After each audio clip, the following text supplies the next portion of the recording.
पहले अध्याय का 19 नंबर, अध्याय फर्स्ट, श्लोक नंबर 19।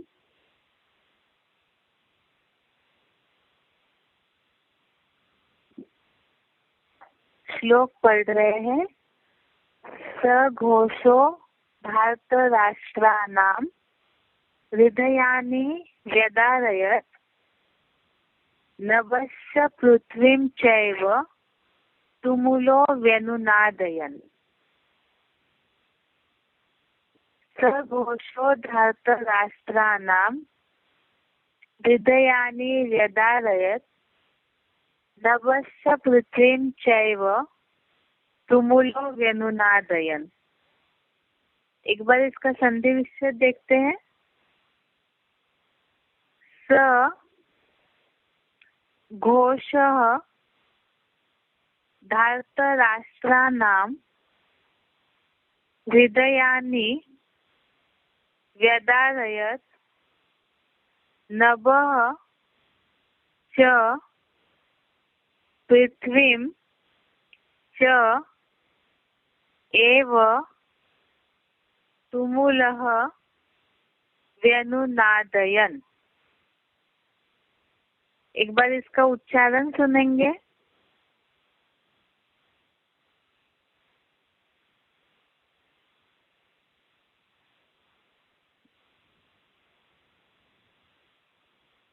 सघोषो धार्तराष्ट्राणां हृदयानि व्यदारयत् नभश्च पृथिवीं चैव तुमुलो व्यनुनादयन्।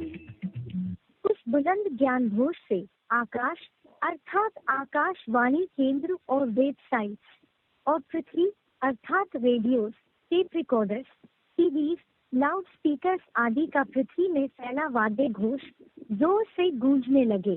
ज्ञान घोष को सुना और पूंजीवादी धृतराष्ट्र के पुत्रों, कांग्रेसी कौरवों, महाभोगवादी नेताओं के कमजोरियों से भरे हुए हृदय ही विदीर्ण हो गए और इसीलिए ढेरों कौरवों के हाथ फेल हो गए। सघोषो धार्तराष्ट्राणां हृदयानि व्यदारयत् नभश्च पृथिवीं चैव तुमुलो व्यनुनादयन्। उस बुलंद ज्ञान घोष से आकाश अर्थात आकाशवाणी केंद्र और वेबसाइट्स और पृथ्वी अर्थात radios, tape recorders, TVs, loud speakers आदि का पृथ्वी में फैला वाद्य घोष जोर से गूंजने लगे। ज्ञान घोष को सुना और पूंजीवादी धृतराष्ट्र के पुत्रों, कांग्रेसी कौरवों, महाभोगवादी नेताओं के कमजोरियों से भरे हुए हृदय ही विदीर्ण हो गए और इसीलिए ढेरों कौरवों के हाथ फेल हो गए।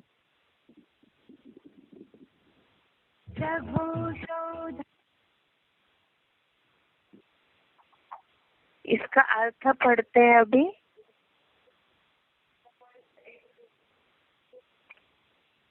स घोषो नभश्च पृथ्वीं तुमुलो व्यनुनादयन्। अर्थात उस घोष से आकाश और पृथ्वी को जोर से गूंजाते हुए। आगे है च धार्तराष्ट्राणां अर्थात और धृतराष्ट्र के पुत्रों के। आगे है हृदयानि एव व्यदारयत् अर्थात हृदय ही विदीर्ण हो गए। इसका एक बार क्लैरिफिकेशन सहित अर्थ देखते हैं। उस घोष से आकाश और पृथ्वी को जोर से गूंजाते हुए और धृतराष्ट्र के पुत्रों के हृदय विदीर्ण हो गए। यहाँ पर आकाश मना बताया है आकाशवाणी केंद्र और वेबसाइट्स, अर्थात ये इसका जो रेंज है वो आकाश से निकलता है इसलिए। और पृथ्वी अर्थात बताया है radio, tape recorders, TV, loud speakers आदि का पृथ्वी में फैला वाद्य घोष।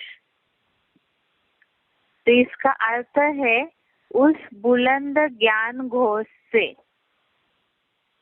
आकाश और पृथ्वी को जोर से गुंजाते हुए ज्ञान घोष होने लगा।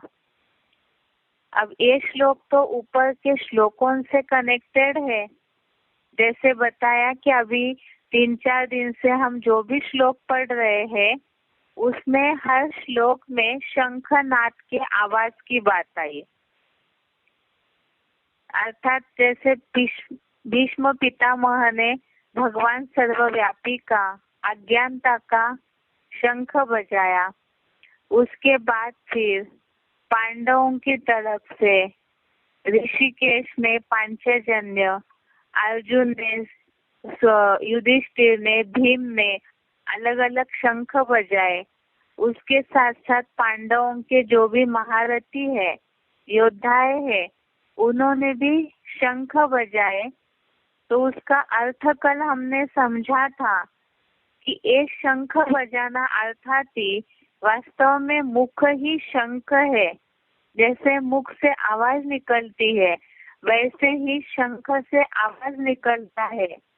तो महाभारत ये जो धर्म युद्ध है, ज्ञान अज्ञान का जो युद्ध चल रहा है अभी संगम युग पर, पुरुषोत्तम संगम युग पर, तो इस समय कौरव संप्रदाय की तरफ से अज्ञानता का शंख बजाया जाता है, अर्थात भगवान को गुप्त करने का शंख बजाया जाता है अज्ञानता रूपी। और उसी के साथ साथ जो पांडव संप्रदाय वाले हैं वो परमात्मा बाप की प्रत्यक्षता का शंख बजाते हैं। जो कल शब्द आया था श्लोक में, अलग अलग चारों ओर फैली हुई दिशाओं के एडवांस ब्राह्मणों ने अलग अलग प्रकार के ईश्वरीय एडवांस गीता ज्ञान के सनसनी भरे मुख रूपी शंख बजाए। पांडवों के साथ उनके योद्धाएं, उन योद्धाओं के साथ जो भी ब्राह्मण है एडवांस में चलने वाले, तो उन सभी ने ही परमात्मा बाप के परिचय का प्रत्यक्षता के शंख बजाए। और जब दोनों तरफ से इस तरह से शंखों की, पांडवों की तरफ से भी जब शंखों की आवाज शुरुआत हो जाती है तो वो शंखों की आवाज के लिए बताया कि उस बुलंद ज्ञान घोष से आकाश और पृथ्वी को जोर से गुंजाते हुए ज्ञान घोष होने लगा। यहाँ अभी अभी हमने अर्थ समझा, आकाश और पृथ्वी को जोर से गुंजाते हुए। आकाश माना आकाशवाणी और वेबसाइट, और पृथ्वी अर्थात radio, tape record, TV, loud speakers, अर्थात ये जो भी चैनल्स वगैरह, मीडिया वगैरह में जब आवाज होने लगेगा, ज्ञान के बाजे बजने लगेंगे, तो उसका पृथ्वी में फैला हुआ वाद्य घोष। और आगे है, और पूंजीवादी धृतराष्ट्र के पुत्रों, महाभोगवादी कांग्रेसी कौरव नेताओं के कमजोरियों से भरे हुए हृदय विदीर्ण हो गए और ढेरों कौरवों के हार्ट फेल हो गए। कमजोरियों से भरे हुए हृदय तो इसलिए है क्योंकि उनको अपने अपनी कमियां पता है। एक तो वो परमात्मा बाप के पार्ट को नहीं पहचानते हैं, इसीलिए जानते तो है कि परमात्मा बाप का कार्य इस सृष्टि पर चल रहा है, लेकिन उसे प्रत्यक्ष नहीं कर रहे, तो वो उनके अंदर कमजोरी भरी हुई है। दूसरी बात, जहाँ बाहर की दुनिया के हिसाब से धृतराष्ट्र या कांग्रेसी कौरव नेताएं बोला हुआ है, तो महाभोगवादी कांग्रेसी कौरव नेता है, वो भी अपनी कमजोरियों को जानते हैं, क्योंकि उनके पास भाषण में तो ताकत है लेकिन कर्मों में ताकत नहीं है, जिस आधार से वो प्रजा को अपनी तरफ टिका के रख सके। तो वो अपनी इन कमजोरियों को, उनका जो सुख भोगने की या जो दुर्योधन दुशासनों का नाम का अर्थ बताया जाता है, दुष्ट युद्ध करने वाले, दुष्ट शासन करने वाले, तो वो अपनी कमजोरियों को जानते हैं कि वो परमात्मा के कार्य को प्रत्यक्ष नहीं कर सकते हैं, ना ही उनके कार्य को मान रहे। तो इसीलिए ही ये कमजोरियों से भरे हुए हृदय ही विदीर्ण हो गए और इसीलिए ही ढेरों कौरवों के हार्ट फेल हो गए। तो ऐसी आत्माएं जिन्होंने परमात्मा के कार्य को नहीं पहचाना है और वो बात बुद्धि में रहने के कारण हार्ट फेल हो जाते हैं। इसी श्लोक का एक हिसीडी में बाबा ने अर्थ बताया है वार्तालाप में। कल जो वार्तालाप नंबर बताया था 1420, डिस्कशन नंबर 1420, इसी डिस्कशन में एक बात बताई है।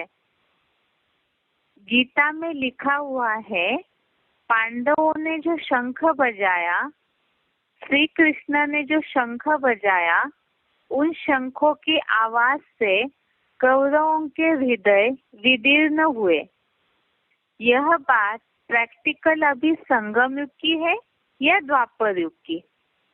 अभी पुरुषोत्तम संगम युग में पांडव संप्रदाय द्वारा जो शंख बजाए जा रहे हैं, उनका ध्वनि सुनकर उनके माना कौरवों के हृदय विदीर्ण हो रहे हैं, फट रहे हैं, क्योंकि उन शंखों की आवाज का जवाब उनके पास नहीं है। अर्थात जो पांडव संप्रदाय के द्वारा, एडवांस ब्राह्मणों के द्वारा जो भी ज्ञान के सटीक पॉइंट बताए जाते हैं, परमात्मा बाप की प्रत्यक्षता के पॉइंट बताए जाते हैं, तो उन बातों का कौरव संप्रदाय वालों के पास जवाब नहीं है। और जवाब नहीं है, इसीलिए कई बार मीडिया चैनल्स को प्रभावित करके पैसे के बलबूते पर वो अपना ग्लानि का आवाज फैलाते हैं। अब उसके बाद भी कुछ नहीं हो रहा है, वो कमजोरी उनको पता है, तो इसीलिए ढेरों कौरवों के हार्ट फेल हो गए, ऐसे लिखा है। इसीलिए इस श्लोक का अर्थ एक बार दोबारा पढ़ रहे हैं। उस बुलंद ज्ञान घोष से आकाश माना आकाशवाणी केंद्र और वेबसाइट्स और पृथ्वी को जोर से गुंजाते हुए, अर्थात radio, tape recorder, TV, loud speaker आदि का पृथ्वी में फैला हुआ जो वाद्य घोष है, उससे ज्ञान घोष होने लगा, अर्थात आवाज होने लगा। और पूंजीवादी धृतराष्ट्र के पुत्रों, महाभोगवादी कांग्रेसी कौरव नेताओं के कमजोरियों से भरे हुए हृदय ही विदीर्ण हो गए, इसलिए ढेरों कौरवों के हार्ट फेल हो गए। तो समझाया इसके लिए कि एक तरफ भीष्म पितामह ने भी अपना शंख बजाया अज्ञानता का, और दूसरी तरफ पांचों पांडवों ने भी शंख बजाया। उनके जो पांडवों के महारथी योद्धाएं हैं, उन्होंने भी शंख बजाया। तो उनके शंखों की आवाज से परमात्मा बाप की प्रत्यक्षता की आवाज जब गूंजने लगी, तो कौरवों की कमजोरियां जो है वो सामने आने लगी, क्योंकि वो परमात्मा के पाठ को प्रत्यक्ष नहीं होने दे रहे। इसीलिए उनके कमजोरियों के भरे हुए हृदय विदीर्ण हो गए और इसीलिए ही ढेरों कौरवों के हार्ट फेल होने लगे।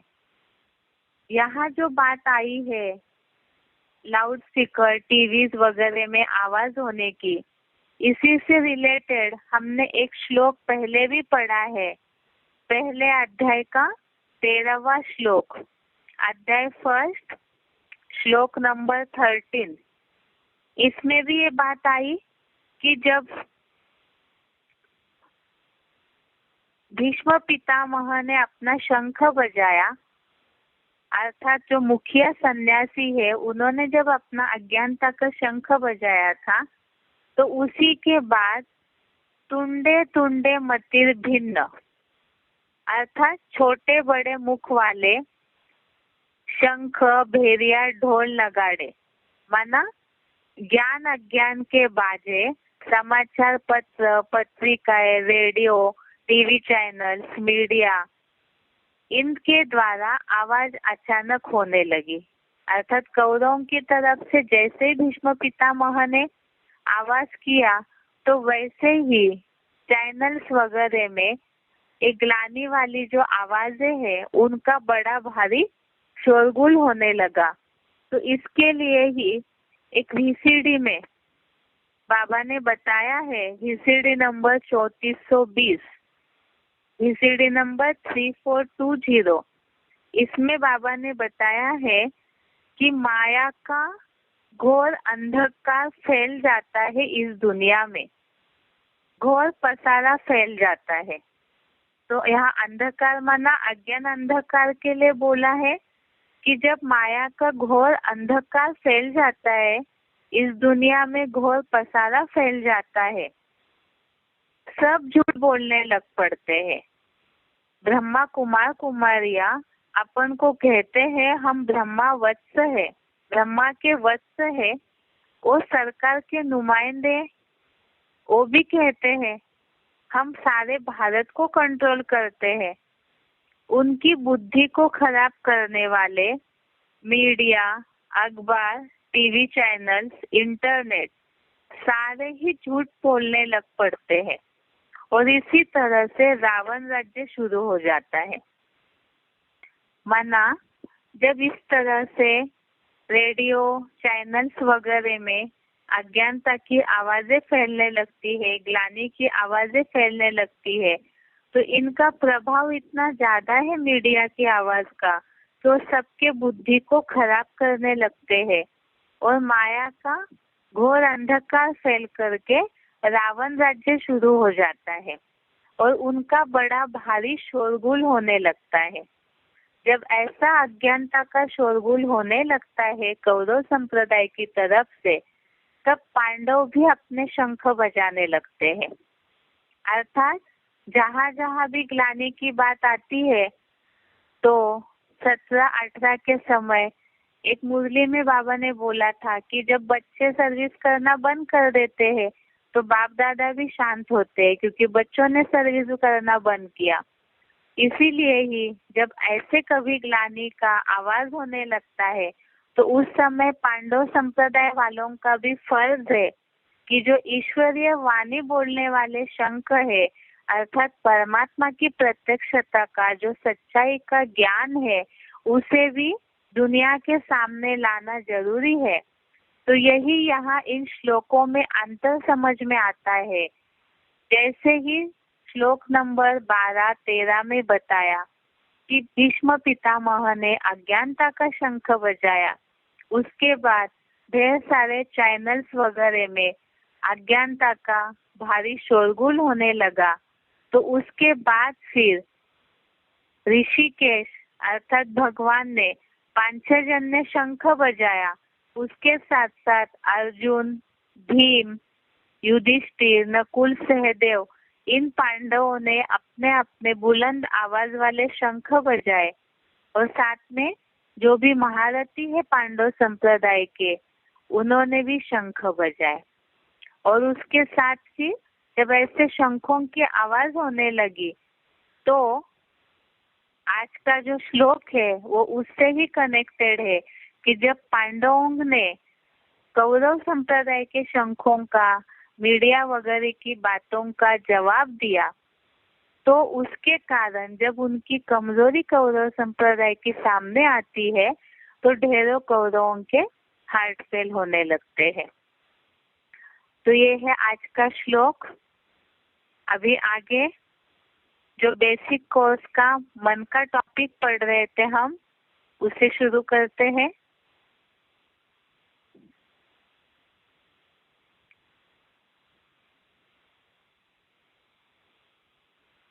एक बार अभी तक जो हमने पढ़ा है उसे शॉर्ट में रिपीट करते हैं।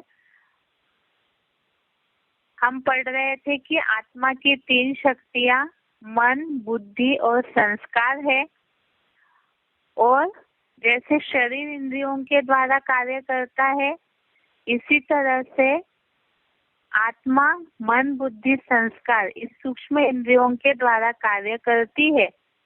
और इसमें बताया कि शरीर आत्मा पे डिपेंड है, आत्मा शरीर पे डिपेंड है, जिस कारण से आत्मा जब प्रकृति के पिंजड़े में बंध जाती है तो इस प्रकृति में जो सत रज 3 गुणों का असर है, उसके कारण आत्मा भी उससे प्रभावित होकर के कर्म करती है और उन कर्मों पे असर हो जाता है। इसी के लिए बताया कि वास्तव में आत्मा की सबसे शक्तिशाली चीज है मन, जिसके लिए बोला है कि संकल्प शक्ति जो है, संकल्प शक्ति के आधार से ही मन जीते जगत जीत बोला है और मन के हारे हार बोला हुआ है। तो इस मन को पहले नियंत्रण में लाना है, क्योंकि वो बड़ा चंचल है, और इसे अगर हम कंट्रोल कर लेते हैं, स्थिर कर लेते हैं, तो उससे बुद्धि स्थिर हो जाएगी और उसी से आत्मनिष्ठ हो जाएंगे। आत्मा में जब ज्योति बिंदु आत्मा में मन बुद्धि एकाग्र हो जाएगी तो परमात्मा की याद भी होगी, और उसी से पुरुषार्थी जो है या मनुष्य जो है वो आज दुखी परेशान है, उससे निकल करके वो मानसिक सुख, जिसे अतीन्द्रिय सुख बोला हुआ है, उसकी अनुभूति करने लगेगा। इसी के लिए बताया कि मन जो है वो बहुत चंचल है और इंद्रिया जो है वो जबरियन बुद्धिमान पुरुष को अपनी तरफ खींच लेती है। अर्थात इंद्रिया जो है वो मन को बलपूर्वक अपने सुखों की तरफ खींच लेती है, जो कि इंद्रियों के सुख जो है वो कलयुगांत में तो अल्पकाल के सुख है, क्षणभंगुर सुख है। और इसीलिए ही जरूरी है कि कछुओं के अंगों की तरह मनुष्य अपने आप को, इंद्रियों को समेटने लगे, तो उससे जो विषय भोग खींचते हैं मन को, वो न खींचे और बुद्धि दृढ़ता से स्थिर हो जाए। जिसके लिए बताया था कि वास्तव में ये जो मन है या इंद्रिया है, इसे कैसे कंट्रोल करना चाहिए, क्योंकि यही ज्ञान योग के नाशक है। जिसके लिए बताया था कि एक शरीर है तो शरीर से तो कर्म करने ही पड़ते हैं।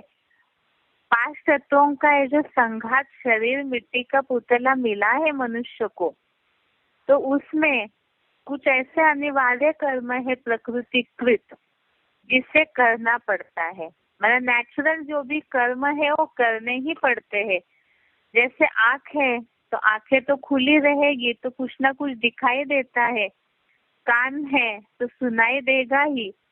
जिसके लिए श्लोक पढ़ा था 3 अध्याय का 5वां श्लोक, कि कोई भी व्यक्ति क्षण भर भी अनिवार्य कर्म किए बिना नहीं रह पाता, क्योंकि प्रकृतिकृत सर्वकालीन सत्रष्टम में से कोई भी प्रधान गुणों के साथ ही इंद्रियों से बरबसी सब प्रकार के कर्म करने पड़ते हैं। अब जब कर्म करना नेचुरल है तो फिर क्या हठयोग करे, मतलब जबरियन हठ पूर्वक इंद्रियों को कंट्रोल करे, ऐसे तो गीता में नहीं बोला है। क्योंकि इसके लिए भी हमने 3 अध्याय का 6वां श्लोक देखा, अध्याय 3 का श्लोक नंबर 6 पढ़ा था, जिसमें बताया है कि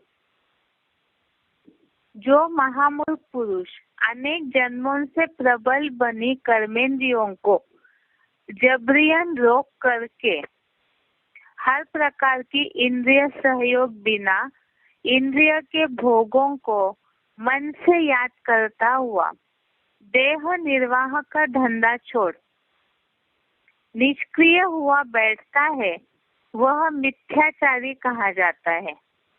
अर्थात अगर जबरियन कर्मेंद्रियों से जो कर्म अनिवार्य करने पड़ते हैं उसे रोक दिया जाए और मन से उन इंद्रियों के भोगों को याद कर रहा है, शरीर उपजीविका का, देह निर्वाह का धंधा मना, जो भी पेट के भरण पोषण का धंधा करना है उसे भी छोड़ करके चुपचाप बैठ जाए तो उसे मिथ्याचारी कहा है, झूठ आचरण करने वाला कहा है। मना जबरदस्ती से तो कुछ भी छोड़ना नहीं है, सारे जो अनिवार्य माना जो स्वाभाविक कर्म है उसे करना है, लेकिन वास्तव में मन उसमें लगना नहीं चाहिए, जिसके लिए हमने 5वें अध्याय का 8वां और 9वां श्लोक पढ़ा था।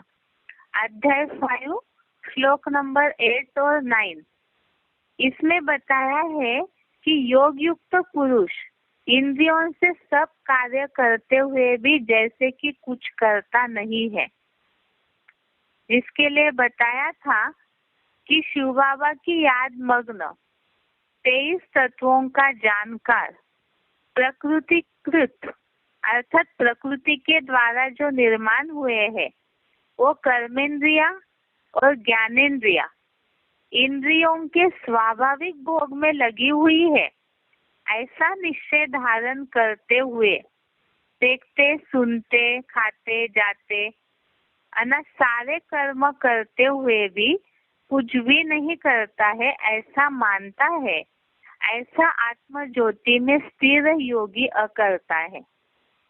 यही बताया कि हठ योग नहीं करना है, सारे प्रकृति के द्वारा ये जो शरीर मिला है उसके द्वारा सारे जो जरूरी कर्म है वो करते हुए भी वो स्वाभाविक कर्म है इसे करना ही है, ऐसे करते हुए भी कुछ भी नहीं करता है ऐसे मानता है, तो ऐसा आत्म ज्योति में स्थिर योगी अकर्ता है।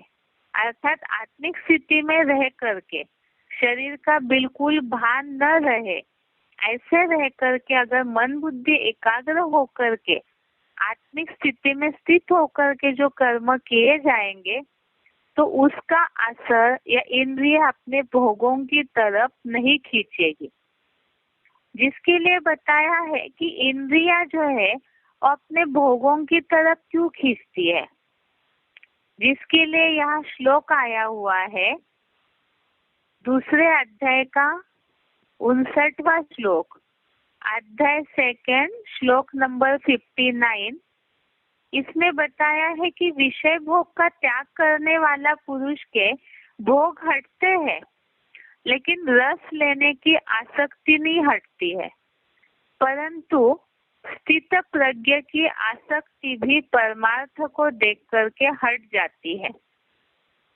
अर्थात जो बिल्कुल स्थित प्रज्ञ है वरना एकाग्र बुद्धि वाला जो है, तो उनकी आसक्ति अर्थात अटैचमेंट जो है इंद्रियों के सुख भोगने का वो परमार्थ को देख करके हट जाता है। मना ऐसे भी कुछ हठयोगी है जो सब कुछ जीवन का जो स्वाभाविक कर्म है उसे छोड़ देंगे, लेकिन उनका जो रस लिया हुआ है पहले से ही तो वो नहीं छोड़ सकते हैं, उसे मन बुद्धि से याद करते हैं।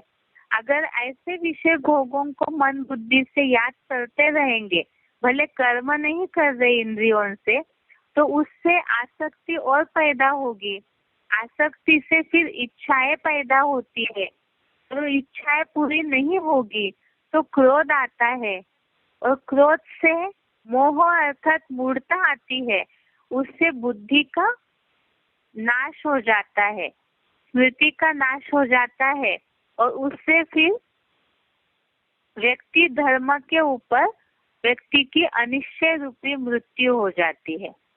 तो इसीलिए मूल कारण है कि जो विषय भोग भोगा है तो उसे मन से न याद करे, अर्थात मन से उन बातों को छोड़ दे, तो जो आत्मिक स्थिति में स्थित है उनकी आसक्ति परमार्थ को देख करके अपने आप ही हट जाती है। इसीलिए बताया है कि पहले तो मन जो है वही अगर नियंत्रण में रहे, इंद्रिय भोगों में आसक्ति न जाए, सब कुछ करते हुए भी आत्म ज्योति में बुद्धि स्थिर है, तो व्यक्ति स्थिर बुद्धि हो सकता है। जिसके लिए आगे बताया है कि जब मन इंद्रियों का अनुसरण करने लगता है तभी बुद्धि को हर लेता है। इसके लिए कल श्लोक पढ़ा था, दूसरे अध्याय का 67वां श्लोक, अध्याय 2 श्लोक नंबर 67, जिसमें हमने पढ़ा है इंद्रियानाम ही चरताम यत मनो अनुविधीयते तत् अस्य हरति प्रज्ञाम वायु नाम विवाम्भसी।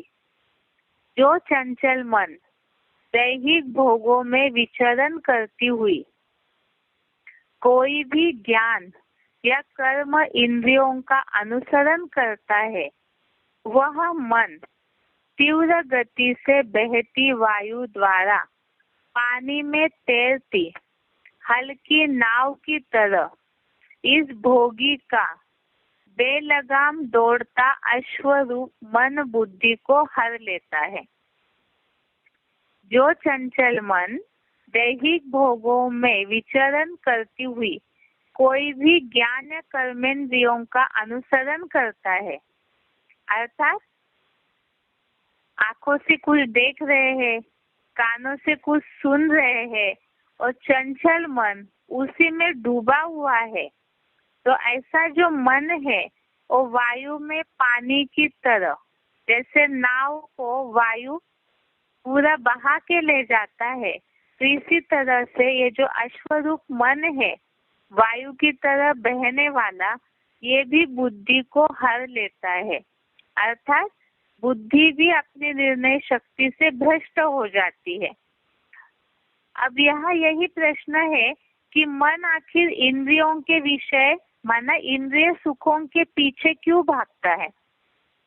सुखों की चाह में मन विषयों के पीछे भागता है, पर इंद्रियों से जो सुख मिलता है वो अल्पकाल या क्षणभंगुर सुख है, जिसके लिए गीता में भी बोला है इंद्रियों के विषयों से उत्पन्न भोग ही दुखों के जन्मदाता है, आदि अंत वाले हैं, इसलिए बुद्धिमान लोग उनमें रमन नहीं करते हैं। ये श्लोक बताया 5वें अध्याय का 22वां श्लोक, अध्याय 6 श्लोक नंबर 22। ये बताया है श्लोक, यही संस्पर्शजा भोगा दुख योनय एवते आद्यंतवंत कौन्तेय न तेषु रमते बुध। इस सुख से भी ऊंचा सुख होता है, उसको अतीन्द्रिय सुख कहा गया है, जिसके लिए बोला है बुद्धि से ग्राह्य जो उत्कृष्टतम अतीन्द्रिय सुख है, उसे योगी जहाँ जानता है वहीं पर स्थिर हुआ तात्विक रूप से कभी विचलित नहीं होता। अर्थात ये जो मन बुद्धि का सुख है, उस अतीन्द्रिय सुख को जिसने समझा है, बुद्धि से ग्राह्य करने वाला ये उत्कृष्टतम अतीन्द्रिय सुख है, उसे जो जानता है वहां पर स्थिर होने के बाद तात्विक रूप से कभी विचलित नहीं होता। कल बताया था तात्विक रूप माना, कल 23 तत्वों को पढ़ा था, ये 5 कर्मेंद्रिया, 5 ज्ञानेंद्रिया, मन बुद्धि और उसके अलावा शब्द रूप रस गंध आदि जो भी इस तरह से 23 तत्व हो गए। अर्थात ये शरीर और शरीर जिन बातों को भोगता है, जैसे शब्द सुनता है, गंध है, रस लेता है, तो ये सारे जो भी तत्व है इनमें से किसी भी प्रकृति के द्वारा बने हुए कोई भी तत्वों के सुख में वो आकर्षित नहीं होगा। जिसने बुद्धि के द्वारा ग्रहण करने वाला अतीन्द्रिय सुख, जिसे वाइब्रेशन का सुख बोला है, वो जो समझते हैं तो वे इंद्रियों के सुखों के पीछे नहीं भागेंगे, क्योंकि इंद्रियों का सुख जो है वो बताया वो क्षणभंगुर और अल्पकाल का सुख है। अर्थात जब तक इंद्रियों से कर्म कर रहे हैं तब तक वो सुख मिलेगा, बाद में वो जैसे ही छूट जाता है तो वैसे ही दुख मिलना शुरू हो जाएगा। लेकिन ये जो बुद्धि का सुख है वो सदा काल का सुख है, उसमें योगी अगर स्थिर हो जाता है तो कभी विचलित नहीं होगा। इसीलिए बताया है कि वास्तव में उस बात को अगर योगी समझ जाए, मनुष्य समझ जाए, तो ये जो इंद्रियों का अल्पकाल का सुख है उसके पीछे मन भागेगा नहीं। जिसके लिए बताया है कि जो अतीन्द्रिय सुख पाकर उससे दूसरे लाभ को अधिक नहीं मानता, जिसमें स्थित हुआ महान दुख से विचलित नहीं होता, जो बताया है 6 अध्याय का 21वां श्लोक, अध्याय नंबर 6 श्लोक नंबर 21। इसमें बताया है सुखम आत्यंतिकम यत् तद बुद्धि ग्राह्यम अतीन्द्रियम वेत्ति यत्र न च एव अयम स्थितः चलति तत्वतः। अर्थात जो अतीन्द्रिय सुख पाकर उससे दूसरे लाभ को अधिक नहीं मानता, जिसमें स्थित हुआ महान दुख से कभी विचलित नहीं होता। माना जिन्होंने बुद्धि के सुख को समझा है गहराई से कि वाइब्रेशंस के द्वारा, माना मन बुद्धि की एकाग्रता के द्वारा शिव बाबा की याद से जो सुख मिलता है वो अतीन्द्रिय सुख, उसके आगे कोई भी इंद्रियों का सुख अच्छा नहीं है। ऐसा जो व्यक्ति है वो महान दुख से कभी विचलित नहीं होगा। जिसके लिए आगे श्लोक बताया है 6 अध्याय का 22वां श्लोक, अध्याय 6 श्लोक नंबर 22। यम लब्ध्वा चा परम लाभम मन्यते न अधिकम ततः यस्मिन् स्थितः न दुःखेन गुरुनापि विचाल्यते। एक बार दोबारा पढ़ रहे श्लोक। यम लब्ध्वा चापरम लाभम मन्यते न अधिकम ततः यस्मिन् स्थितः न दुःखेन गुरुनापि विचाल्यते। अर्थात पर वो सुख जो इंद्रियों से अतीत मन बुद्धि का सुख कैसे मिलता है, उसके लिए गीता में बोला है जिस अव्यक्त अवस्था में आत्मा का परमात्मा से योग अभ्यास द्वारा नितांत वशीभूत चित्त परमात्मा में उपराम हो और जहाँ अपने मन बुद्धि से ध्रुव मध्य में ज्योति बिंदु स्वरूप में स्थिर अव्यक्त आत्मा को देखता हुआ आत्म रूप परमपिता शिव समान परमात्मा में ही संतुष्ट होता है। अर्थात ये बताए कि वो इंद्रियों से अतीत मन बुद्धि का अतीन्द्रिय सुख कैसे मिलता है। जिस अव्यक्त अवस्था में, अर्थात जहाँ आत्मा को शरीर का देह का भान न रहे, अव्यक्त अवस्था, उसमें आत्मा का परमात्मा से योग अभ्यास द्वारा, माना जितनी आत्मिक स्थिति की यथार्थ प्रैक्टिस होगी एक्यूरेट, तो परमात्मा से योग भी उतना एक्यूरेट लगेगा और उससे नितांत वशीभूत चित्त परमात्मा में उपराम हो, अर्थात परमात्मा की याद में ही टिक करके। वशीभूत चित्त अर्थात जो मन कहीं ना कहीं वशीभूत होता है, परवश हो जाता है, तो सीधा परमात्मा में ही जुड़ जाए और जहाँ मन बुद्धि से भ्रूमध्य में ज्योति बिंदु स्वरूप में स्थिर अव्यक्त आत्मा को देखता हुआ आत्मरूप परमपिता शिव परमात्मा समान परमात्मा ही में ही संतुष्ट होता है। अर्थात यहाँ जो जितना आत्मिक स्थिति में रहकर शिव बाबा की याद में टिक जाएंगे तो वो उसी में ही संतुष्ट रहेंगे, जिसके लिए बताया आगे श्लोक कि मन आत्मा और परमात्मा की याद में एकाग्र हो जाए, माना मन कंट्रोल हो जाए। वास्तव में मन जिस सुख की प्यास में भाग रहा है वो ये अतीन्द्रिय सुख है, जो परमात्मा जिससे आत्मा का सर्व संबंध है उनकी प्यार भरी याद से ही मिलता है। अर्थात ये जो आत्मिक सुख है, अतीन्द्रिय सुख है, वो परमात्मा की याद द्वारा ही मिलेगा, जिसके लिए ये 6वें अध्याय का 20वां श्लोक बताया, यत्र उपरमते चित्तम निरुद्धम योग सेवया यत्र च एव आत्मना आत्मानं पश्यम आत्मनि तुष्यति। अर्थात ये इसी के द्वारा सुख मिलेगा जो आत्मिक स्थिति के द्वारा परमात्मा की याद से जो मन एकाग्र हो जाए तो फिर इंद्रियों के सुखों में नहीं भागेगा। अब इसके लिए क्या करना जरूरी है? मन को भी कंट्रोल करना जरूरी है, तो इंद्रियां भी कंट्रोल हो जाएगी।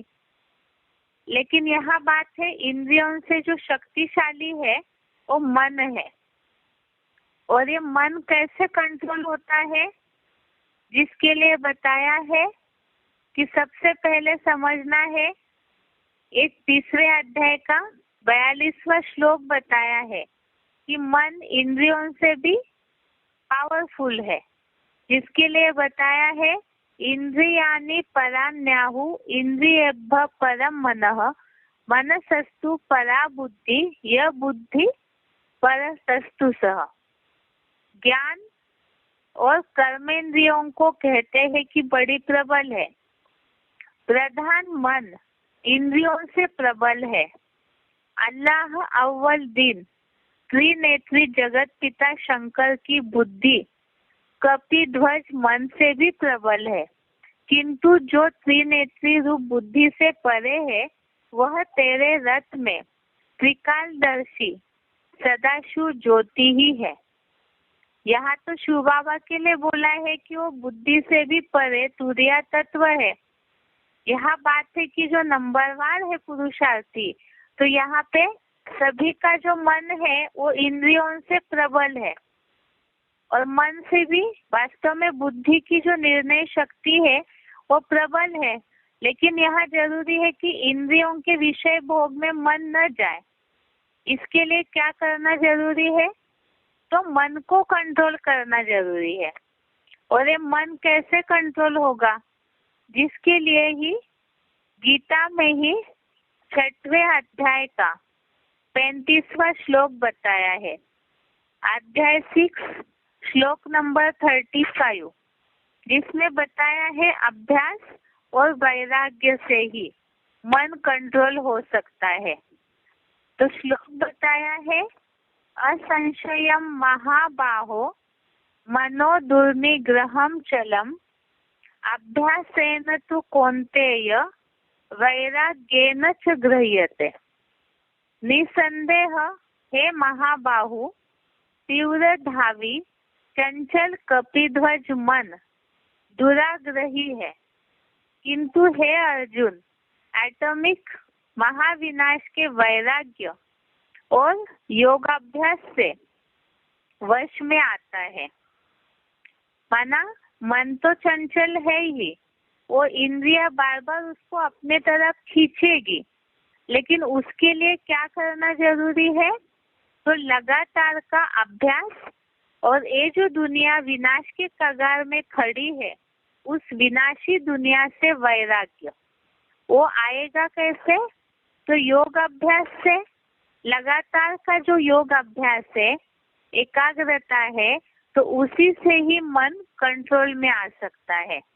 जिसके लिए बताया है इस अर्थ में तीव्र धावी, अर्थात तेजी से दौड़ने वाला ये चंचल मन, जिसके लिए कपि ध्वज बताया। कपि माना बंदर, अर्थात बंदर की तरह ही ये मन जो है वो बहुत चंचल है, तेजी से दौड़ने वाला है।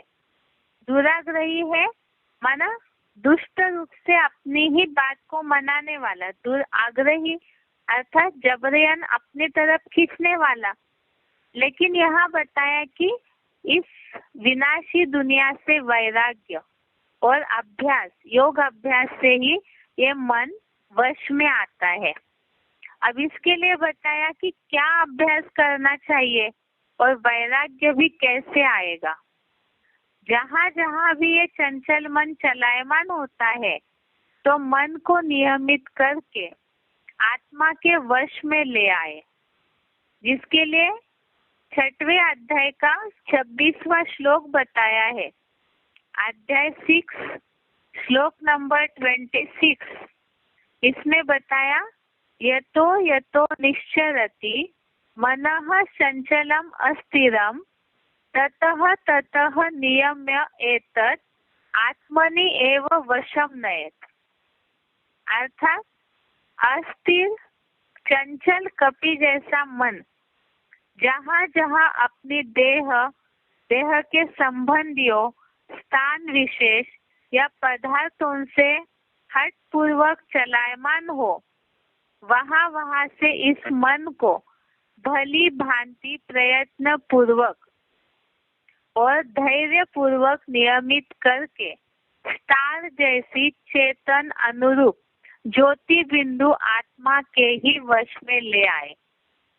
अस्थिर मन स्थिर न रहने वाला चंचल बंदर जैसा जो मन है वो अपनी जहाँ जहाँ भी देह के संबंधियों, स्थान विशेष या पदार्थों में बांधता जाता है, चंचलता पूर्वक या हट पूर्वक चलायमान होता है, जिसे ऊपर शब्द आया दुराग्रही।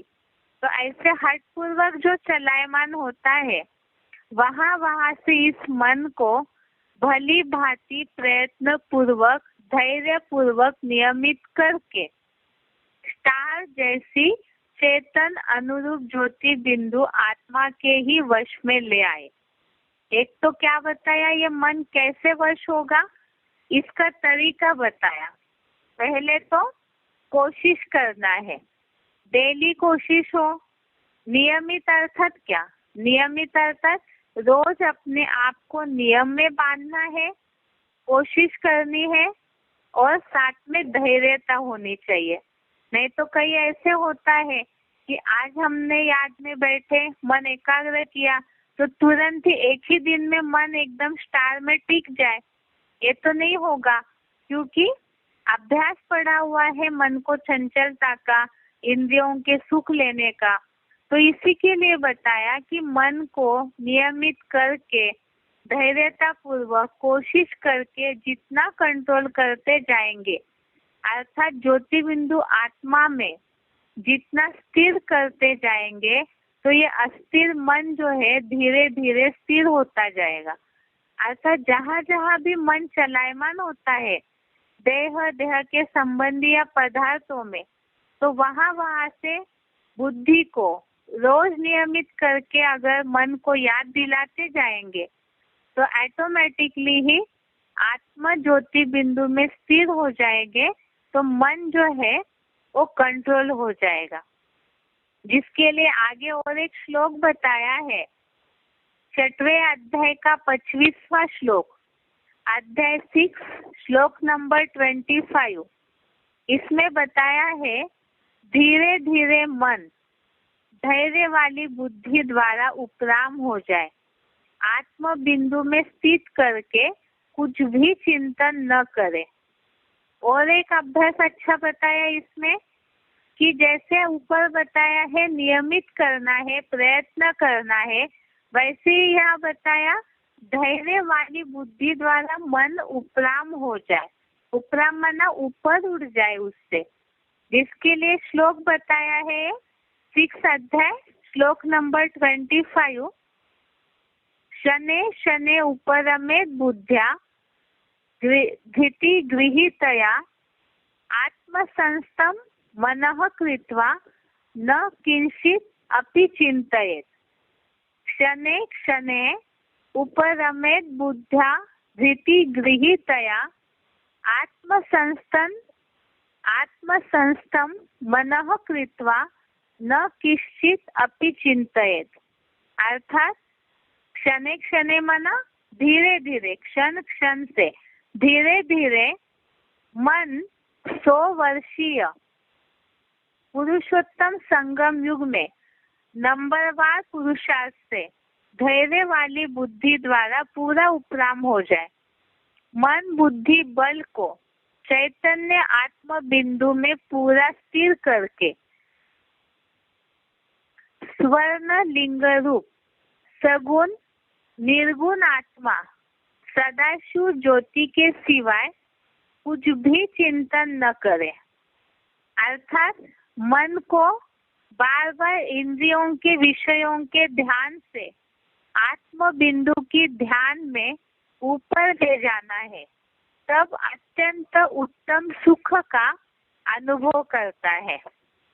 जो ऊपर के श्लोकों में बताया है, 5वें अध्याय का 24वां श्लोक, अध्याय 5 श्लोक नंबर 24, अध्याय 6 श्लोक नंबर 20-21, अध्याय 6वां श्लोक नंबर 20-21।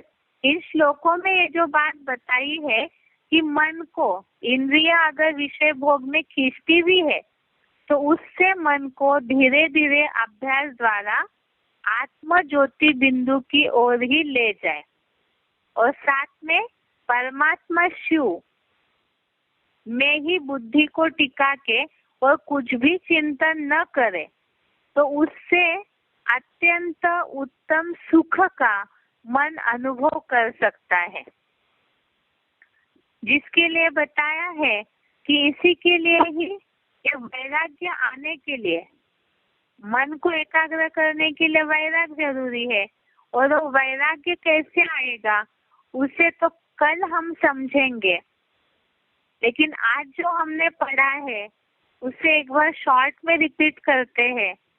जैसे हमने आज पढ़ा कि मन जो है वो इंद्रिया जो सुख भोगी है उसे मन अगर याद करता है, आसक्ति में बुद्धि जाती है और देह के सुखों को मन अगर बार बार याद करेगा तो अटैचमेंट बढ़ेगा, अपने आप आसक्ति बार बार बढ़ती जाएगी। तो इसीलिए आसक्ति को हटाने के लिए क्या करना है, क्योंकि इस आसक्ति से बताया कि मन अगर इस आसक्ति को बार बार याद करेगा तो बताया है कि विषय भोगों का ध्यान करेगा मन, उससे आसक्ति पैदा होगी। आसक्ति से कामना, कामना की पूर्ति न होने पर क्रोध, क्रोध से मूढ़ता आएगी, मूढ़ता से बुद्धि का नाश होगा और बुद्धि के नाश से अनिश्चय हो जाता है। तो इसीलिए जरूरी है क्या कि मन इन इंद्रियों के सुखों को याद ही न करे। जिसके लिए बताया कि जब मन इंद्रियों का अनुसरण करता है, जैसे हमने समझा कि ये वायु की तरह, जैसे वायु मना हवा हल्की नाव को अपने साथ खींच लेता है, इसी तरह से ये जो अश्वरूप मन है वायु की तरह दौड़ने वाला, वो बुद्धि को भी अपने साथ खींच लेता है। अब इसी के लिए बताया कि मन जो है इंद्रिय सुखों के पीछे भागता है बार बार। तो क्यों भागता है? क्योंकि जो अतीन्द्रिय सुख है उसका महत्व नहीं जानता है। इंद्रियों का सुख जो है वो वास्तव में अल्पकाल का सुख, क्षणभंगुर सुख और सदाकाल का दुख देने वाला है। इंद्रियों के विषयों से, इंद्रियों के सुखों से हमें जो प्राप्त होता है वो थोड़े समय का सुख और दुखों का जन्म दाता है, और जिसमें बुद्धिमान लोग जो है वो कभी रमन नहीं करते हैं। जिसके लिए बताया कि अतीन्द्रिय सुख क्या है, जिसे समझना जरूरी है।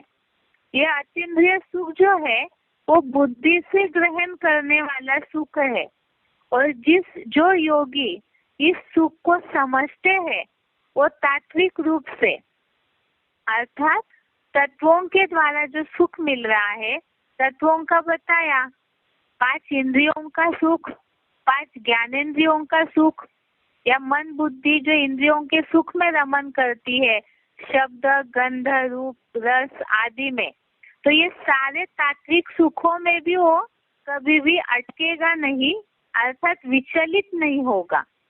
जिसके लिए बताया कि वो अतीन्द्रिय सुख जो समझता है, उसके महत्व को जो समझेगा, वो उसमें स्थित हुआ योगी महान दुख से भी कभी विचलित नहीं होगा। और ये अतीन्द्रिय सुख जो है, मन बुद्धि का सुख, वो कैसे मिलेगा?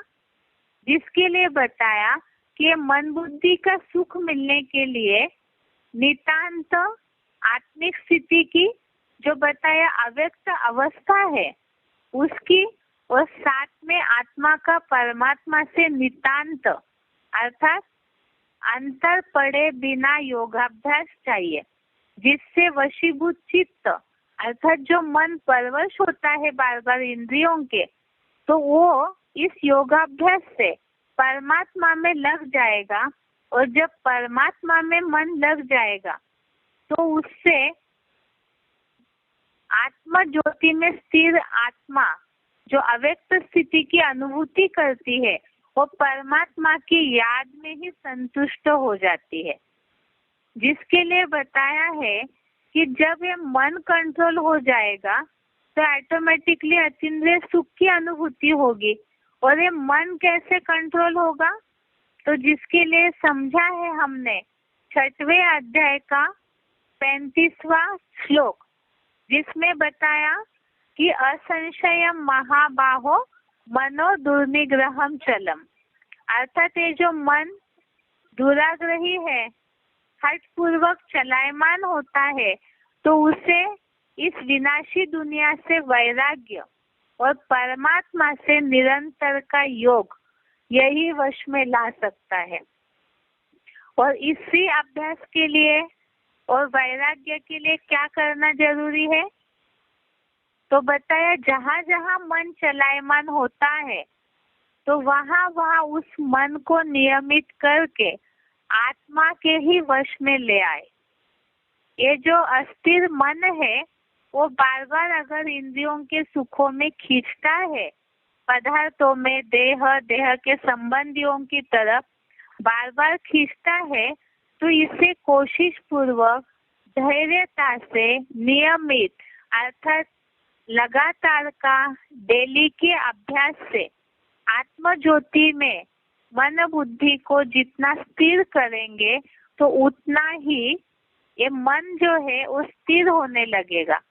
जिसके लिए बताया कि आत्म बिंदु के अलावा कुछ भी चिंतन न करे, शने क्षणे उपरमेत बुद्ध्या, माना धीरे धीरे हर क्षण क्षण इस मन बुद्धि को आत्म ज्योति में स्थिर करने की जितनी कोशिश करेंगे, अभ्यास करेंगे, तो उतना ये स्थिर हो जाएगा। और जब आत्म बिंदु में स्थिर हो जाएगा तो उसी से ही अतीन्द्रिय सुख का मन को अनुभव होगा। और ये टॉपिक की शुरुआत में ही हमने पढ़ा कि आज लोग जो मानसिक बीमारियों से परेशान है, शारीरिक बीमारियों से भी परेशान है, तो उससे अपने आप ही आज की दुनिया को मुक्ति मिल सकती है। आज के लिए यहाँ तक ही। कल देखेंगे कि मन को वैराग्य आने के लिए क्या करना जरूरी है, तो उसका रास्ता समझना है। आज के लिए यहाँ तक ही। ओम शांति।